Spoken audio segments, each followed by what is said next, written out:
Hi, I'm Seamus Calder here at Coin Congress San Francisco. I'm with the founder of Sean's Outpost, Jason King. Jason, thank you for joining us. Thanks for having me. So, a couple questions. Do you want to just tell us about Sean's Outpost? Yeah, sure. So Sean's Outpost is we're the largest cryptocurrency based charity in the world. We're a homeless outreach. Started in Pensacola, Florida, but we have charters in Dallas, Toronto, and Vancouver. So, how did Sean's Outpost begin accepting Bitcoin? What started that? So in March of 2013, Bitcoin crossed the $50 mark for the first time, and there was sort of a lot of discussion over whether that $50 value, price actually held real value, as like if there was any. It's software. How can it like actually hold tangible value? And so sort of flippantly, I got on the Reddit forum, was like, hey, look, if you give me if you give me a Bitcoin, I can feed 40 homeless people with it, and then we can sort of stop having an argument over whether there's value to Bitcoin. And you should really watch what you say on the internet because that resonated really well. And we got like 10 Bitcoins and fed like 500 meals our first week, and just sort of been doing it ever since then. That's awesome. So, how does a Bitcoin donation work? Do you guys hold the Bitcoin and store it, or is it just you kind of cash it out and take the value at it as it was when you got it? We do it. We've done both. I mean, we were very fortunate in that we did start taking Bitcoins at 50, and they're trading at around 630-ish right now. So we were able to really benefit from the price increase. But I mean, we do a lot of cashing out and selling it because we just fed our 100,000th meal in the last 16 months. Yeah, exactly. And it's somewhere in the neighborhood of $6,000 a month to run our operation. So. Okay, so you guys also have Satoshi Forest, the 9-acre homeless sanctuary, and you have the Outpost Thrift, right? Yeah, we do. Satoshi Forest, it's a 9-acre homeless sanctuary. So it's like functionally illegal to be homeless in Pensacola, Florida.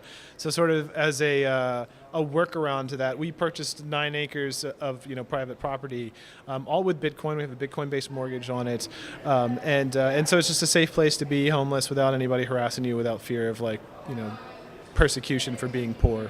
Yeah. And then, was it back in May you guys had some trouble with flooding? Is that still being recovered from, or did you guys that get wrapped up pretty quick? So Satoshi Forest, it flooded, but we were able to evacuate it real easily, and then the floodwaters, went down fairly quickly. So Satoshi Forest is fine. But what was interesting is that Pensacola got hit really, really hard in that flood, and actually most of the other sort of emergency response places, like the Red Cross and Waterfront Mission, got flooded out, and so that their capacity to help was gone. So really, the next day, Sean's Outpost, this unknown Bitcoin-based charity, we're the only people in the streets helping people. So it was pretty cool. It was really cool. And then another one, you just did Bitcoins Across America. So how was that?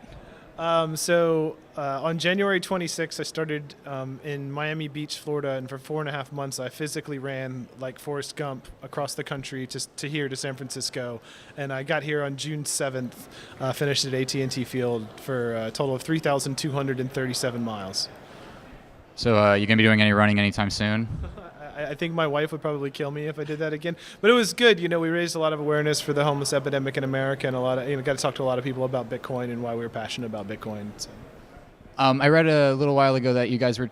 I actually read it on your website when you did your year roundup. That you said you were trying to start a charter in Dallas. Is anything progressed on that? Yeah, it's up. It's fully functioning now and feeding hundreds of meals a week.